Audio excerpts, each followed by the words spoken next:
What if I told you that the narcissist isn't thinking about how to hurt you? They're thinking about how much they need you. And that thought terrifies them because what they secretly think about you is not what they say. And once you understand it, you will never look at their behavior the same way again.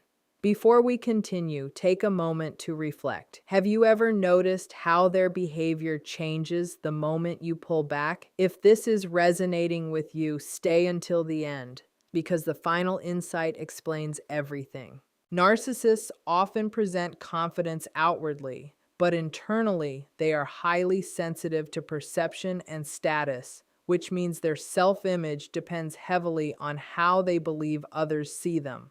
On the surface, they may appear self-assured, charismatic, or even superior, yet this presentation functions as a protective layer rather than a stable identity. Their confidence is frequently performance-based, maintained through attention, praise, comparison, and validation from others. When that external reinforcement is present, they can seem remarkably secure, but when it is reduced or withdrawn, underlying insecurity can surface quickly. Because their sense of worth is tied to social feedback, they constantly monitor signals of approval, admiration, criticism, or indifference. Even subtle shifts in tone, attention, or engagement can feel significant to them. Status also plays a central role in their internal hierarchy. They evaluate relationships through lenses of ranking, influence, and perceived advantage. If they believe they are admired, respected, or prioritized, they feel elevated. But if they sense rejection or loss of status, it can trigger defensiveness or attempts to regain control. This sensitivity does not always appear as vulnerability. Instead, it may show up as arrogance, dismissiveness, or overreaction. These behaviors function as defenses designed to protect a fragile internal structure. Their outward confidence therefore operates like a carefully maintained image dependent on continuous reinforcement. When they encounter boundaries, criticism, or emotional detachment, it challenges the narrative they rely on to maintain stability. Rather than adjusting their self-concept in a grounded way, they may intensify their efforts to re-establish validation. This dynamic explains why interactions can feel intense or reactive, especially when attention fluctuates. Their psychological equilibrium is closely linked to how others respond to them, making perception and status not just preferences, but core regulators of identity and emotional balance. Their thoughts about you are usually filtered through comparison, control, and validation needs, meaning they do not evaluate you in a neutral or emotionally balanced way. Instead, they often interpret your actions in relation to how those actions affect their sense of superiority or security. When they compare themselves to you, it is rarely about admiration alone. It is about positioning. If they perceive you as successful, emotionally stable, independent, or socially valued, they may experience subtle envy or threat rather than inspiration. That comparison can trigger an internal narrative focused on regaining advantage, whether through charm, criticism, competition, or withdrawal of attention. Control is another major filter shaping their perception. They may think about how much influence they have over your emotions, decisions, or reactions. Your responses become data points in their mental system. If you react strongly, they interpret that as power. If you disengage, they interpret that as loss of control, which can feel destabilizing. This is why your boundaries or silence can feel disproportionately significant to them. Validation needs also shape their inner dialogue. They may think about whether you still admire them, agree with them, or prioritize them. Even if they do not express it directly, your attention functions as psychological reinforcement. When validation is present, they may feel affirmed and confident. When it decreases, they may question their status or worth, even if only subconsciously. Because these filters operate simultaneously, their view of you can shift depending on the context. At times, you may be idealized if you provide admiration or utility. At other times, you may be devalued if you challenge their narrative or withdraw reinforcement. This inconsistency is not random. It reflects how comparison, control, and validation interact within their internal framework, continuously shaping how they interpret your presence, your boundaries, and your independence. They may secretly fear losing access to your attention, admiration, or emotional reactions because those elements often function as psychological fuel for their self-esteem. When they are receiving consistent engagement from you, whether through praise, emotional intensity, reassurance, or even conflict, they feel significant and reinforced. Your reactions confirm that they matter, that they have impact, and that they occupy a central place in your emotional world. When that access begins to decrease, it can create internal discomfort even if they do not consciously label it as fear. The absence of your attention may feel like a reduction in status or importance, which can challenge their self-concept. Admiration plays a particularly powerful role because it strengthens their desired identity. If you once viewed them as exceptional, capable, or superior, that perception may have helped stabilize their inner narrative. Losing that admiration can feel like losing proof of their superiority. Emotional reactions are equally influential. Strong responses, positive or negative, signal engagement, and engagement confirms relevance. When you become calm, neutral, or detached, it removes the emotional intensity they may rely on to feel in control of the interaction. This shift can trigger attempts to re-engage you, provoke a reaction, or re-establish contact, not necessarily because of affection, but because of the need to restore psychological equilibrium. The fear is less about losing you as a person and more about losing the role you played in regulating their self-worth. Without your attention, admiration, or reactions, they must rely more on internal validation, which can be unstable for them. As a result, they may think about how to regain your focus, how to reinsert themselves into your thoughts, or how to reestablish the dynamic that once made them feel important and affirmed in their identity and status within the relationship system. When you set boundaries, they often interpret it as rejection or humiliation because boundaries directly challenge their expectation of control and centrality in the relationship. For them, boundaries are not simply healthy limits. They can feel like a withdrawal of access, attention, or authority. If they are used to having unrestricted emotional influence, even a calm statement such as, "I'm not comfortable with that," can register internally as a threat to their position. This reaction is intensified by their sensitivity to status. A boundary can feel like a signal that they are no longer prioritized, admired, or accommodated in the way they expect. Instead of viewing the boundary as self-respect, they may translate it into a personal critique as though you are saying they are inadequate or wrong. That interpretation can trigger feelings of shame, even if it is not expressed openly. Because shame is difficult for them to tolerate, it may quickly convert into defensiveness, dismissal, sarcasm, or attempts to undermine the boundary itself.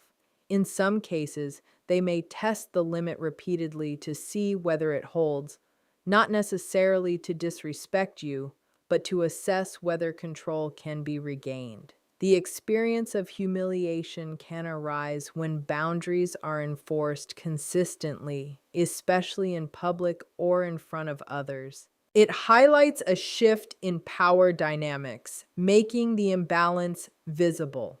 Rather than recognizing the boundary as a sign of maturity or mutual respect, they may perceive it as loss. This perception shapes their response, leading them to either push back, withdraw approval, or attempt to reassert dominance.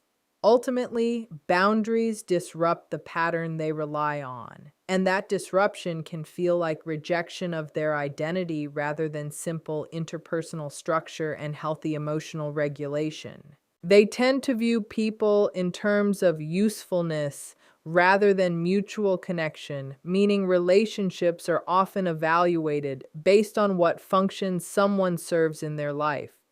This perspective is not always conscious, but it influences how they assign value. Instead of prioritizing emotional reciprocity, empathy, or shared growth, they may focus on what a person provides: attention, status, validation, resources, social access, admiration, or emotional regulation. When someone fulfills a role that supports their self-image or daily needs, that person is seen as valuable. When that role weakens or disappears, their interest may decline. This functional lens can make relationships feel conditional, as if connection depends on continued benefit rather than genuine attachment. In their internal framework, interactions often revolve around gain and reinforcement. If you contribute positively to their sense of importance, they may engage warmly. If you challenge them, require accountability, or reduce reinforcement, their perception can shift. Because usefulness is central, independence can be interpreted as reduced value within their system, even though independence is healthy and normal. Emotional depth may be secondary to practical impact. They might ask themselves, consciously or unconsciously, what they gain from maintaining closeness, rather than focusing on shared emotional experience. This does not mean they cannot feel attachment, but their attachment is often intertwined with self-regulation and validation. When relationships are filtered this way, it becomes easier for them to categorize people as either enhancing or threatening their status. As a result, interactions can feel transactional, with fluctuating warmth depending on how much reinforcement they perceive at any given time, shaping the stability and tone of the connection over time. Your independence can trigger insecurity, envy, or a need to regain dominance because it challenges the internal hierarchy they rely on to feel stable and superior. When you operate confidently on your own, making decisions without seeking approval, building your life without their input, or expressing emotional autonomy, it reduces the space where they feel central or influential. For someone who regulates self-worth through comparison and control, that shift can feel destabilizing. Independence communicates that you do not depend on their validation to function, which directly contradicts the dynamic they may prefer, where they feel essential or indispensable. This can activate insecurity, not necessarily because they doubt your abilities, but because your self-sufficiency reduces their perceived role. Envy may emerge when they observe your growth, emotional resilience, or social support, especially if those qualities highlight contrast. If you are thriving without them, it can unconsciously suggest that their presence is not required for your stability or happiness. That contrast can threaten their status-driven framework. In response, they may attempt to reassert dominance through subtle criticism, reminders of past contributions, attempts to re-engage emotionally, or efforts to reposition themselves as superior. Regaining dominance restores their sense of equilibrium, particularly if independence has disrupted their control narrative. Your autonomy also reduces predictability, and unpredictability can heighten their need to regain footing. Rather than interpreting independence as healthy separation, they may interpret it as competition or rejection. This perception fuels strategies aimed at reestablishing influence, whether through charm, pressure, comparison, or withdrawal. Ultimately, your independence alters the balance of power they are accustomed to, prompting internal discomfort that can manifest as insecurity or efforts to reclaim psychological prominence in the dynamic. Silence and emotional detachment can disrupt their sense of control because these responses remove the feedback they rely on to understand their impact. In many interactions, they are scanning for emotional signals, agreement, disagreement, admiration, frustration, reassurance, because those reactions confirm that they still influence you.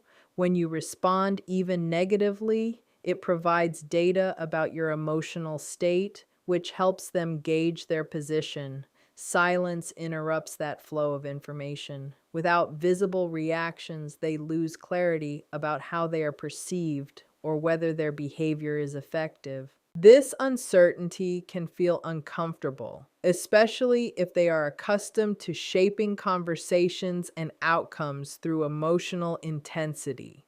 Detachment is even more disruptive because it signals that their attempts to provoke a response are no longer working. When you remain calm, neutral, and unresponsive, it reduces opportunities for escalation or engagement. From their perspective, control often depends on interaction. Without interaction, their leverage weakens. Silence can also prevent them from reestablishing dominance through argument, persuasion, or emotional hooks.